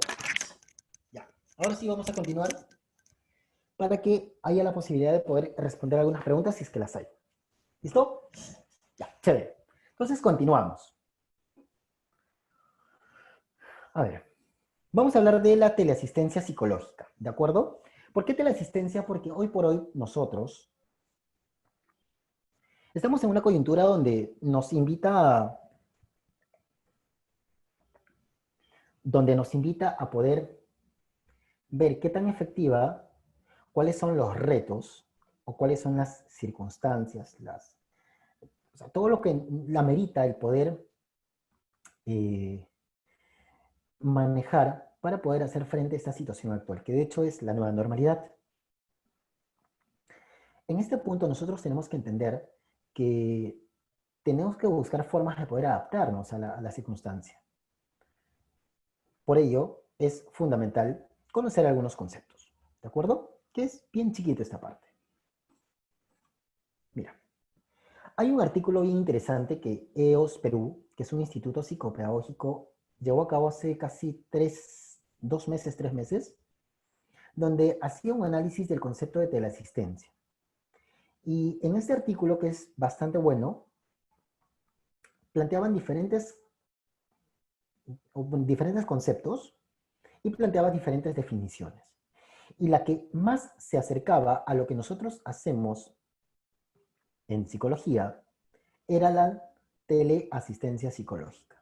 Se plantearon diferentes aspectos, diferentes conceptos. Teleasistencia, telepsicología, teleterapia, telesalud, telepráctica, atención remota, capacitación en línea y demás. Pero el trabajo que nosotros hacemos con el paciente, el concepto que se aproximaba a la actividad que nosotros hacemos era teleasistencia psicológica. ¿Ok? Entonces, cuando nosotros hablemos de nuestra labor en el plano online, pues estamos hablando de teleasistencia psicológica. ¿De acuerdo? Ese es un concepto que hay que tenerlo claro. Entonces, ahora que yo voy a hacer mi sesión de manera online, estoy haciendo mi Zoom, mi Jitsi, mi Meet o cualquier plataforma que esté usando, estoy haciendo teleasistencia psicológica o voy a hacer teleasistencia psicológica. Sin embargo, este concepto de teleasistencia presenta diferentes retos como profesionales. ¿Por qué? Porque presenta retos a nivel de la persona que lo hace y la persona que recibe esta teleasistencia en psicología. Dentro de los aspectos técnicos, y ahorita vamos a hablar un poco más de ello. A ver, no sé si a alguien le ha pasado aquí que está en una conversación y se le cae la red. Y pues, o de repente pasa que tú estás conversando y empieza a hablar entrecortado. Algo así. Yo quiero decir que, y se queda así estático. No sé si a alguien de ustedes les ha pasado en estos tiempos. Claro, a todos, ¿verdad? A todos nos pasa eso. Y ahí te pones como que medio congelado en una posición que es desfavorable para ti y hacen de repente te pueden hacer un GIF hasta de esa expresión. Entonces, dentro de los aspectos técnicos, obviamente, pues los beneficios que trae consigo el llevar a cabo teleasistencia es el hecho de que podemos interactuar de manera sincrónica, así como lo estamos haciendo en este momento, o asincrónica. De repente, alguien que no haya visto este video lo puede ver después. Mejora la continuidad de la atención en el paciente y supera las barreras geográficas. ¿Por qué? Porque yo puedo tener pacientes fuera de la zona donde yo trabajo, fuera de Lima, incluso pues fuera de Perú. ¿Cuáles son las limitaciones? Y aquí voy con lo que te comentaba hace un momento atrás. El tema de la estabilidad en la red, por ejemplo. El tema de no tener quizás la posibilidad de modelar a alguien, porque no todos los papás dominan los sistemas que nosotros conocemos. E incluso hay sistemas que nosotros no conocemos. Entonces, una de las limitaciones está en ella, pues, ¿no? El hecho de poder entrenar al papá para que pueda dominar esa habilidad. Dentro de los aspectos éticos, se crean expectativas mediante el consentimiento informado. Es importante, y de hecho lo practicamos nosotros siempre en teleasistencia, cuando vamos a grabar algo porque queremos tener la información para reanalizarla nuevamente, pedimos consentimiento al papá de que nos dé la autorización y está grabado para que podamos grabar. Eso nos da a nosotros la certeza de qué es lo que vamos a hacer con esa información. Y se le indica al papá qué es lo que se va a hacer. ¿Cuáles son los problemas o las limitaciones con respecto a la parte ética de esta actividad? Es que esta información en algunos casos puede perder la confidencialidad. ¿Por qué? Hace un tiempo atrás hubo pues, algunas observaciones que respecto a una plataforma que no encriptaba sus mensajes y entonces otras personas podían verlas. Entonces, había ciertas observaciones con respecto a esto. Aspectos del emisor. ¿Cuáles son los beneficios? Imagínate, tú estás en este momento, pues, de noche y alguien se ha enterado de que tú eres un buen psicólogo o psicóloga en la habilidad o en el trabajo que te estás haciendo y es de Japón. Ahorita debe ser las 10 de la mañana, 10:30 de la mañana. Entonces, puedes tener una actividad. Bien, entonces, digamos que te ahorra tiempo, no tienes que estar viajando hasta Japón para hacer esta actividad. Mejora la supervisión del tratamiento. Si nosotros aprendemos estrategias para que esto sea funcional, te puede ir bastante bien. Pero siempre yo recomiendo, siempre que quieras aprender algo, ten un marco teórico. Ten un marco teórico para hacer algo que tú quieres implementar en tu trabajo. ¿De acuerdo? Las limitaciones, obviamente, pues la capacitación, tenemos que capacitarnos. De hecho, hace 150 días nadie conocía, nadie le daba un poquito de interés a esta plataforma en la cual en este momento tú estás conectado, pero, pero hoy pues es una necesidad, ¿de acuerdo? ¿Y cuál es la otra dificultad también? Es que tú como psicólogo antes, tú podrías darle instrucción, tú podrías dar el modelado al niño o a la niña con la cual estás trabajando, pero en este momento quien asume ese rol es el papá.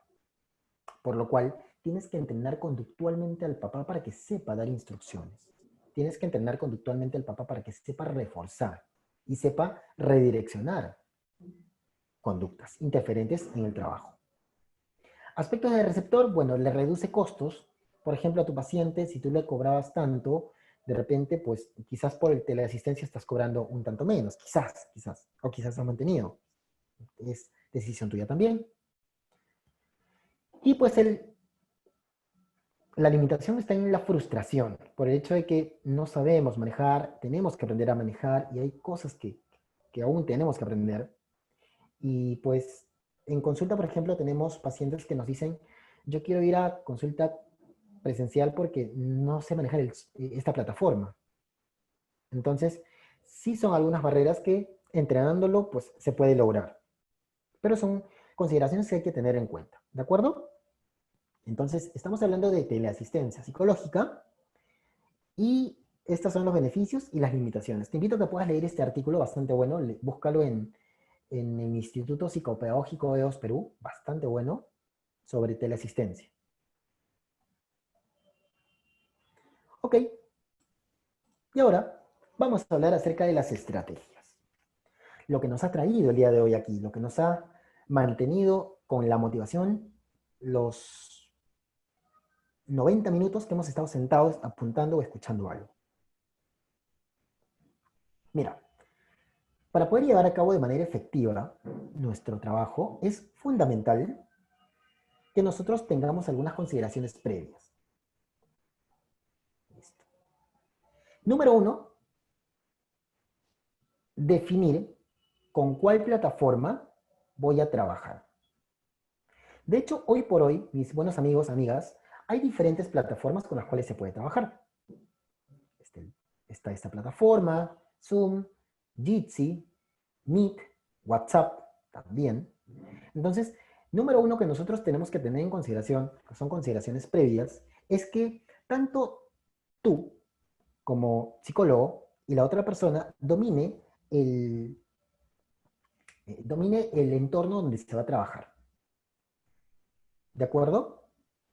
Esa es una de las primeras consideraciones. ¿Cuál es la otra consideración? Y de repente la conocías o de repente no, pero te la dejo allí para que la puedas utilizar. Antes de poder definir qué estrategia vas a utilizar, es importante testear tu red. Hay una aplicación que tú simplemente colocas en internet o de repente la puedes descargar por Play Store o por App Store, que se llama Speed Test.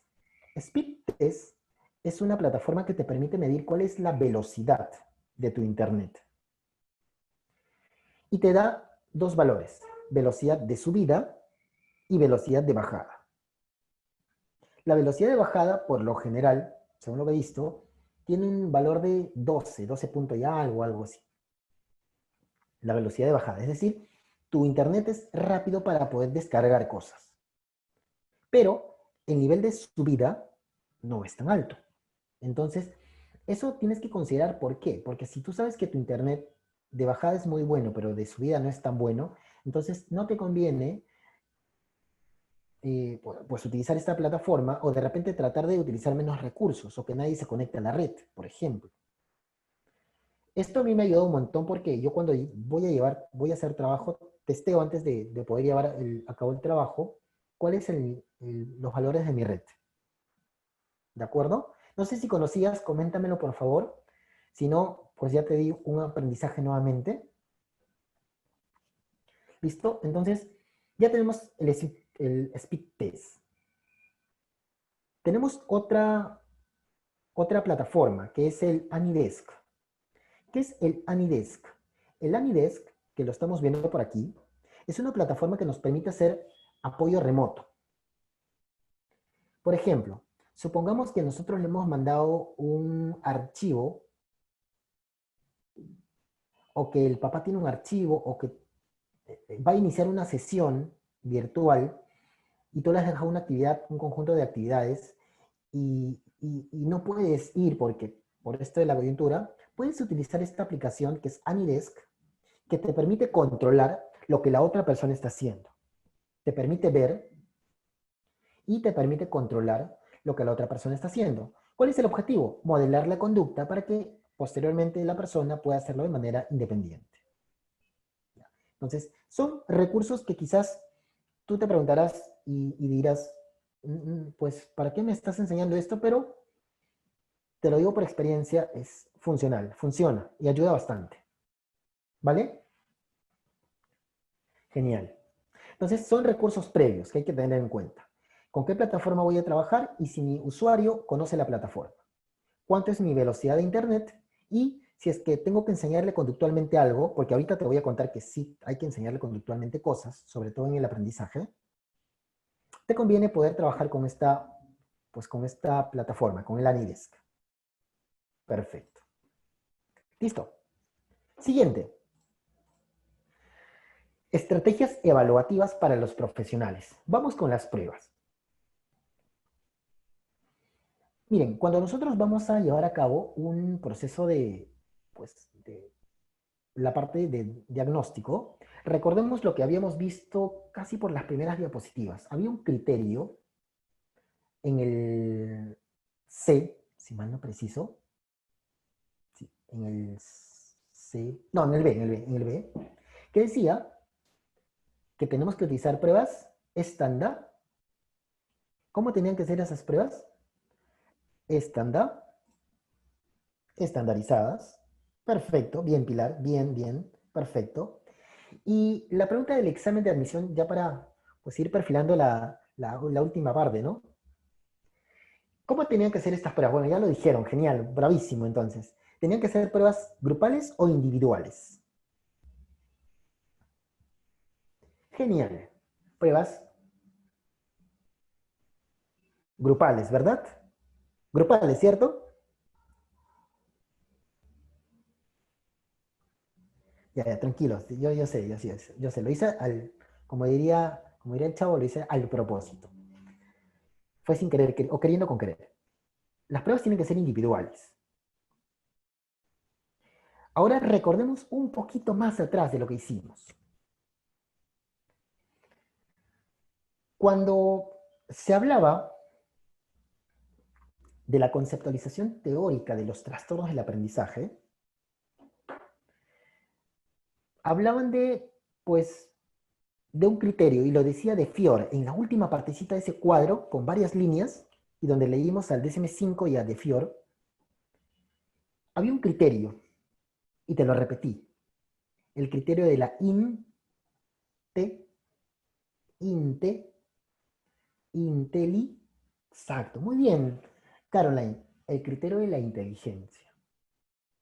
Entonces, una de las pruebas que es importante que esté dentro de nuestra batería de trabajo son pruebas de inteligencia.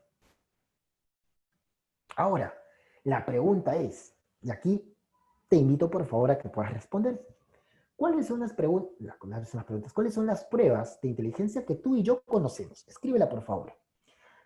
Ponla tal, coma, tal, coma, tal. Las pruebas de inteligencia que tú conoces, para definir de repente cuál nos... Recuerda que estamos evaluando a niños, ¿ah? Queremos dar un diagnóstico en niños.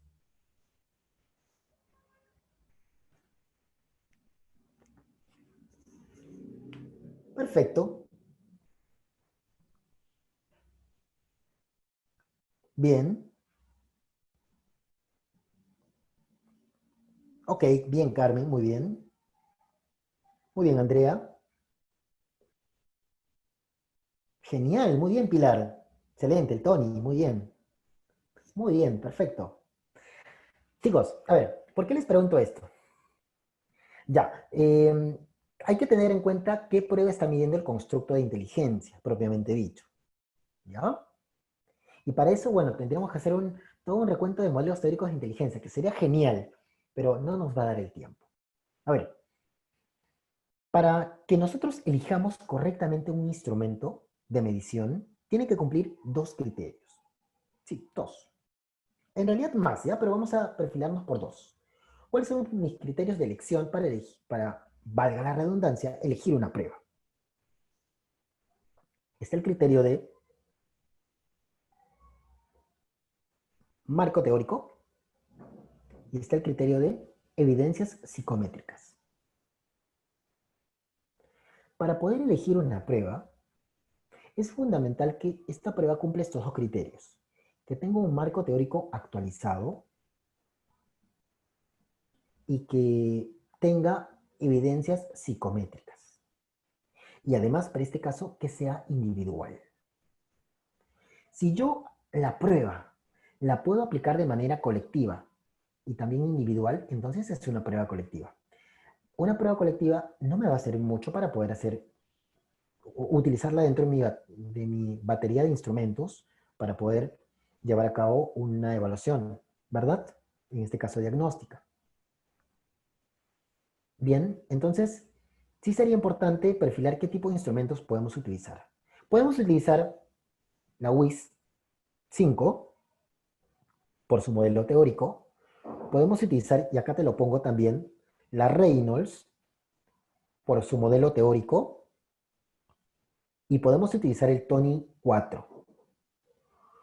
Incluso, por ejemplo, la doctora Yáñez, en el libro que te comentaba de Neuropsicología de los trastornos del neurodesarrollo, menciona que en los niños con esta presunción diagnóstica sería recomendable que no los expongamos a tareas de tipo verbales para que no haya cierta injerencia, cierta interferencia en la medida de su real capacidad o índice de capacidad general. ¿De acuerdo? Entonces, estas son las pruebas que yo te recomendaría para el área de inteligencia. Reynolds y Tony 4. Pregunta. Me he dado cuenta que un chiquitín de 4 años no está teniendo claro conciencia fonológica, tiene dificultades en su acceso al léxico y su memoria está como que un poquito, como que no está tan consolidada. Tengo que evaluar con instrumentos pues predictivos, son instrumentos que me puedan anticipar, ¿verdad? En este caso, ¿qué puedo utilizar? Mira, el AIR, que es la primera prueba, el AIR revisado, aptitudes en educación infantil revisado, que le he puesto un asterisco porque esta prueba se puede aplicar de manera online. O sea, yo adquiero la prueba en su versión original, me dan los pines, me mandan los pines, le mando al usuario y el usuario puede resolver. A eso te decía con el hecho de que el usuario puede resolver desde su casa y tú estás sentado, pero tú estás planificando otras cosas, pero ya le mandaste para que el usuario pueda resolver la prueba. ¿De acuerdo? Dentro de los instrumentos que te estoy planteando, esa es la única que tiene esta opción dentro de esos instrumentos. ¿Ok? Existen instrumentos que te permiten hacer screening, como por ejemplo el Prediscal. El Prediscal es una prueba de 7 minutos que nos permite evaluar habilidades de lectura o potenciales dificultades de lectura y matemáticas. Se puede aplicar de manera grupal y es un screening, ¿de acuerdo? Porque nos permite poder tener algunas aproximaciones de que si el niño o la niña podría estar teniendo dificultades. El Prolexia. El Prolexia es un instrumento que todavía no ha salido al mercado, está por salir, es de la editorial T Ediciones, que de hecho, bueno, yo estoy esperando que salga para ya adquirirlo también. Este instrumento se utiliza a partir de los 4 años y tiene dos funciones, predictiva y diagnóstica de dislexia. El ProLec R es una prueba, es una batería de la evaluación de los procesos lectores del revisado. Se utiliza a partir de los 6 años de edad, de 6 a 12 años, donde se evalúan 4 componentes. Bien, y el cálculo o el análisis.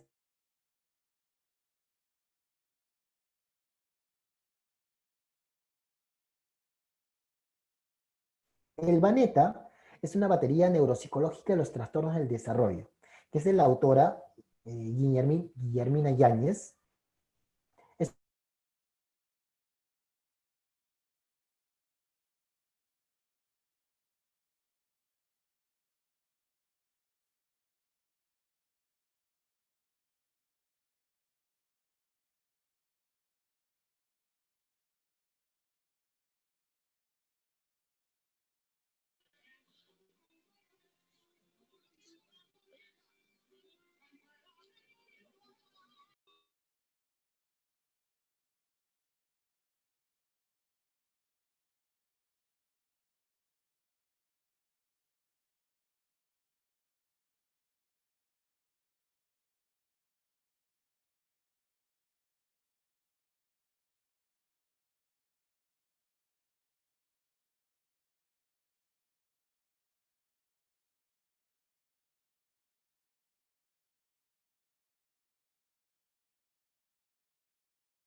Ah, ya, ¿ahí se me escucha? ¿Sí? ¿Se me Sí, escucha sí, ahora? ahora sí, ahora sí. Ya, genial, genial. Ya, lo máximo, gracias. A ver, hay una plataforma, miren dónde está el cursor. Esta plataforma es de screening, es detective. ¿Bien? Esta plataforma, perdón, esta plataforma nos permite a nosotros hacer un screening. Es una plataforma bastante interactiva y te permite llevar a cabo screening, como su nombre mismo lo dice, screening, aproximativos, no diagnósticos, pero sería interesante que tú puedas,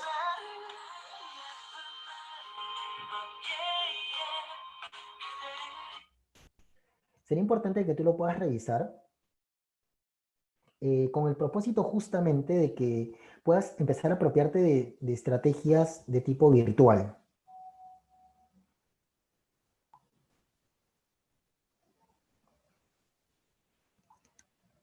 ¿Ok? Listo. A ver, veamos la siguiente. Mira, aquí tienes algunas de las pruebas que te he comentado. El prediscal es una prueba de screening. El AIR es una prueba que te permite algunos aspectos de la lectura. De hecho, la parte verbal, la parte de memoria también. ¿De acuerdo? Y para la parte diagnóstica puedes utilizar al TONI 4 y al Prolexia. Ahora, vamos con las estrategias cognitivas para profesionales. ¿Cómo intervenimos o cómo podemos intervenir? A ver, les quiero presentar a la plataforma que nosotros estamos utilizando aquí en la institución. Nos llamó la atención muchísimo y la utilizamos bastante, esta plataforma, porque nos permite trabajar de manera virtual varios aspectos. No sé quién de ustedes, y coméntenme por favor en los comentarios, quién de ustedes conocía esta plataforma. Bueno, los que asistieron a la otra capacitación de TDAH probablemente sí la conozcan. ¿Quién de ustedes conocía esta plataforma?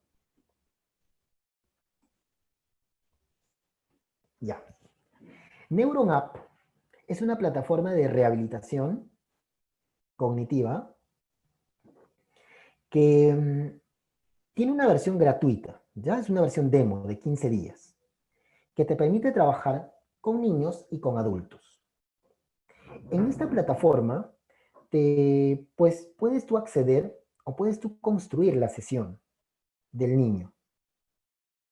Construyes la sesión del niño, le envías el link al niño y el niño tiene que empezar a desarrollar las actividades. Obviamente, para construir la sesión tú tienes que tener marco teórico de los procesos que quieres estimular.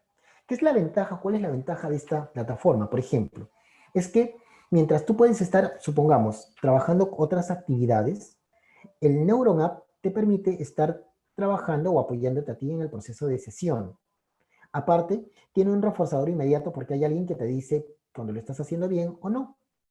Y también tiene una parte de autorreforzamiento para que la persona que está llevando a cabo la tarea valore la actividad que él o ella está haciendo. ¿De acuerdo? Aparte, ¿qué te permite esta plataforma? Te permite poder estimar cantidad de errores en las actividades. Te permite estimar tiempo de reacción o tiempo de latencia. Te permite estimar cantidad de aciertos también. Y tú puedes definir cuánto tiempo le vas a demandar a cada actividad. Tú puedes programar de repente por sesión de 40 a 45 minutos, puedes programar 6 sesiones, perdón, 6 actividades y cada actividad enfocada a un contenido en particular. Yo te invito a que puedas checar esta plataforma, es bastante buena. De hecho, como te digo, nosotros aquí en la institución la utilizamos mucho. Nosotros la utilizamos en realidad desde el 2016. La discontinuamos porque trabajamos también de manera presencial. Pero obviamente también ahora la hemos reactivado nuevamente para poder volverla a usar, porque nos ayudó bastante la plataforma. Claro, de hecho, Jonathan me comenta si tiene un costo anual. Claro, sí tiene un costo anual. Pero como te digo, hay una versión gratuita, una versión demo de 15 días. En esos 15 días tú puedes ver si la plataforma eh, la ves para ti, la puedes utilizar en tu trabajo. Si es que no, súper, le das de baja al demo y ya está, no pasó nada. ¿Ok?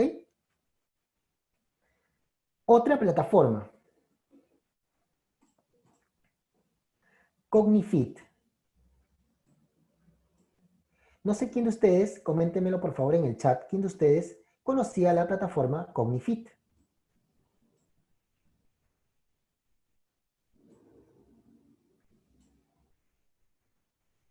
El Cognifit es otra plataforma virtual. El Cognifit te permite también poder como que diseñar planes para ciertos casos. Por ejemplo, el Cognifit te permite trabajar con niños con TDAH, con niños con dislexia, con niños con dificultades de atención, de memoria, de funciones ejecutivas y demás.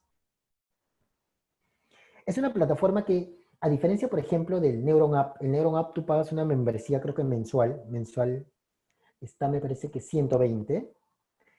En el caso del Cognifit, te permiten acceder a usos, o sea, supongamos, tú inviertes 90 soles en moneda nacional por esta plataforma y tienes derecho a, supongamos, 12 sesiones para un determinado paciente. Entonces, el Cognifit me parece que la forma de recomendar el producto es a través de la cantidad de sesiones, de usos. Igual, esta sí no tiene una versión demo, pero, o sea, particularmente la he analizado, me parece bastante interesante, pero pues yo, como te digo, opto por, por el Neuron App, pero es una valoración personal. Igual, me encantaría que tú puedas revisar esta plataforma, búscala en internet, muy buena, y al final, pues tú puedes elegir, ¿vale? Tenemos la siguiente. Es una plataforma que me agradó mucho porque, como te dije, mira, fíjate, esta plataforma que es el Detective te permite trabajar, esta plataforma está diseñada para poder trabajar con niños que presentan cuadros de dislexia. Esta plataforma tiene una, pues, una prueba screening gratuita, no tiene costo esta prueba, y te dan un demo por 15 días, donde puedes trabajar pues habilidades visoperceptivas, habilidades de conciencia, de reconocimiento auditivo con respecto a las letras y otras habilidades más. Es bastante interactiva esta plataforma. Igual, te invitaría a que la puedas revisar porque el propósito es que tú encuentres una plataforma que a ti te pueda ayudar a poder optimizar tu trabajo profesional. Tú tienes el concepto, el marco teórico, tienes los criterios, pero ahora necesitas también estrategias que te permitan optimizar tiempo y recursos. En nuestro caso, como te digo, nosotros hemos optado por el Neuron App y también estamos analizando la posibilidad de poder acceder al Detective, ¿bien? Pero utilizamos la versión de screening también, que nos sirve en nuestro proceso de evaluación, para ir adiestrando a que el niño pueda interactuar con un computador también. ¿Ok? ¿Y qué tenemos que hacer con los papás? Ya para ir cerrando. Lo que tenemos que hacer con los papás, pues, obviamente es entrenar en estrategias conductuales. Si el papá va a hacer la terapia con el niño, es importante que él sepa estrategias conductuales. Debe haber una psicoeducación a los papás, que de alguna manera se considera la lectura como juego y que también hay un proceso de incrementar léxico mediante fichas, mediante figuras. Estrategia para docentes. Es fundamental, como hemos hablado ya a lo largo de esta conversación, que la conciencia fonológica es el predictor que por excelencia tiene mayor investigación, mayor estudio empírico. Entonces, si tú, por ejemplo, quieres conocer un poco más de conciencia fonológica, yo te recomiendo que leas a... Hay una autora que es muy reconocida aquí en Perú, que se llama Esther Velarde Consoli. Ella ha hecho muchos estudios acerca de conciencia fonológica. Es muy, pero muy recomendada. De hecho, es mi maestra y actualmente me forma en la maestría también. Es muy buena. Y ha hecho mucha investigación sobre conciencia fonológica, al igual que Magali Meléndez Jara. En conciencia fonológica, por ejemplo, hay dos niveles, el nivel superficial y el nivel profundo. En el nivel superficial, por ejemplo, te lo comento porque si nosotros vamos a psicoeducar a los docentes, es importante que les enseñemos estrategias también para que pueda estimular la parte de la lectura. La conciencia fonológica tiene dos niveles, superficial y profunda. En superficial se trabaja rimas y la identificación en posiciones de las sílabas. ¿De acuerdo? Y en la conciencia fonológica de tipo profunda se trabaja, por ejemplo, adición y omisión de sonidos, adición, omisión de sílabas, ¿de acuerdo? Para poder potenciar este tipo de trabajos. Por ejemplo, a ver, supongamos, si yo te digo la palabra, si a la palabra carpeta le quitas la primera sílaba, ¿qué te queda? Si a la palabra carpeta le quito la primera sílaba, ¿qué te queda? Obvio, ¿verdad? ¿Y ese qué nivel de conciencia fonológica sería? Nivel de conciencia fonológica profunda. Veamos el siguiente ejercicio. Nos dice, ¿cuál rima? Este es queso. ¿Cuál de estas figuras rima con queso? ¿Será casa, gusano, no, caracol, tomate y hueso? Hueso, obviamente. Eso es rima. Y eso es un nivel de conciencia fonológica superficial. Por ejemplo, escucha, vamos a hacer un ejercicio de nivel de conciencia fonológica profunda. Vamos a sintetizar, o sea, vamos a unir sonidos. Escucha, escucha el sonido. El sonido es a, e, e, a. ¿Qué palabra dije?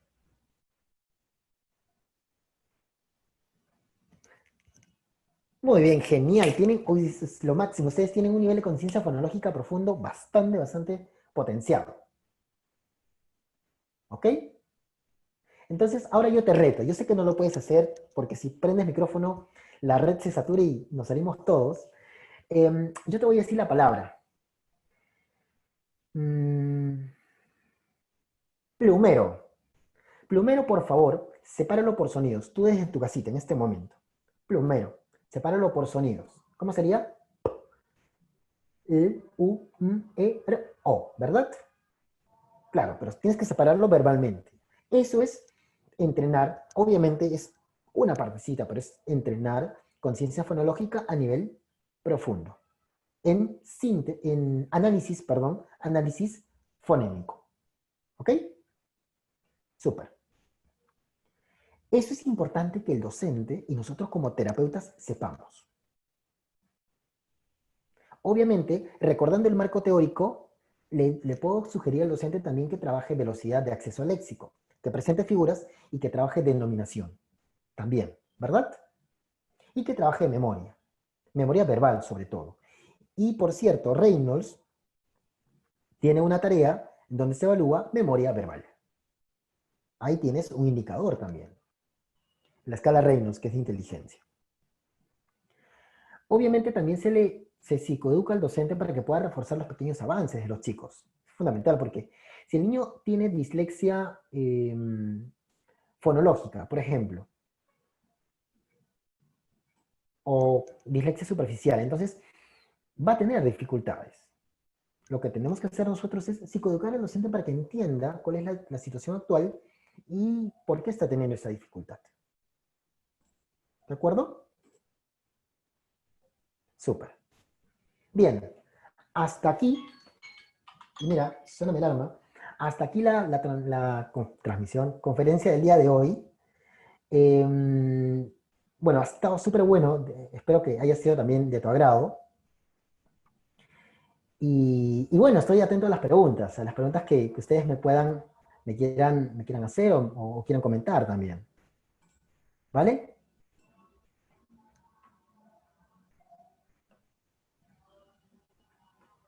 Genial.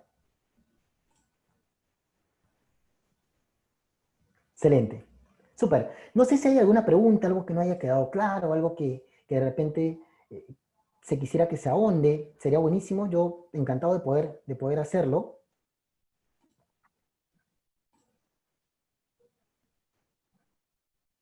Hay una pregunta que nos dice aquí, pues Vanessa, nos dice, ¿desde qué edad se puede diagnosticar dislexia? Dislexia, pues, recuerda el concepto, nosotros podemos diagnosticar a partir de que el niño inicia la edad escolar.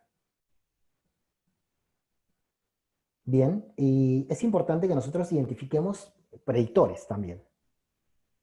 ¿Sale? Genial.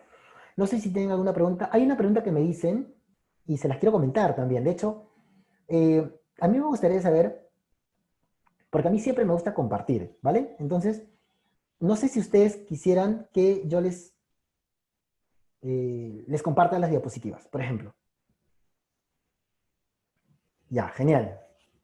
Bueno, parece que acá dicen que no quieren, no quieren. Bueno, ya si no quieren, no hay problema, todo bien, todo súper. Ok, ya. Como usted, bueno, de repente saben, de repente no. Mi trabajo es conductual, ¿de acuerdo? Entonces, ¿cuál sería la recompensa? Obvio. Bueno, las diapositivas, y sabes qué, te quiero contarte algo. Aparte de las diapositivas, tengo un obsequio, dos obsequios para ti. Pero como buen conductual, necesito que haya una conducta, ¿verdad? ¿Sí o no? Tiene que haber una conducta, ¿sí o no? Entonces, ¿cuál va a ser la conducta? Te voy a compartir, mira, lo estoy poniendo en el link, ahorita lo he puesto, donde dice Every John. No sé si se lo he mandado a alguien o lo estoy mandando a todos. Em, Sí, sí, está creo que... para todos. Ah, ya, súper, genial. He mandado un link, ya. En este link, ¿qué necesito que hagas? Yo te he puesto 5 preguntas de toda la exposición.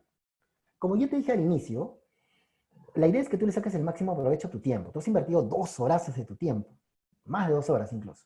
Entonces, sería buenísimo que tú refuerces el conocimiento. Te he hecho 5 preguntitas sobre todo lo que hemos hecho, con algunos casos medio, algunos difíciles, algunos súper accesibles. Si tú resuelves, inmediatamente vas a tener tu nota. Vas a saber en qué puntos necesitas mejorar. Y posteriormente vas a encontrar los obsequios que te he dejado para ti. Entre ellos, bueno, la diapositiva. Entonces, te invitaría a que puedas, bueno, resolver este pequeño cuestionario que me ayudaría a mí también a saber si es que el contenido se ha consolidado y pues mejorar en otra oportunidad también. Y nada, súper contento de poder trabajar y compartir con ustedes. Se los dejo, se los comparto nuevamente. Ese es un pequeño, una pequeña, digamos que es un pequeño feedback de lo que tú has hecho y de lo que has aprendido el día de hoy. ¿Sale? Entonces, te invito a que lo puedas pues revisar y bueno, después de eso pues te vas a llevar dos super premios, dos libros bien interesantes sobre dislexia y la diapositiva y un artículo más. Entonces, va a estar bien bueno, te lo recomiendo. Listo. No sé si tienen alguna pregunta, alguna duda, algo que no haya quedado claro, algo que no me haya dejado entender, alguna duda, alguna queja, comentario, imputa, querella, no sé.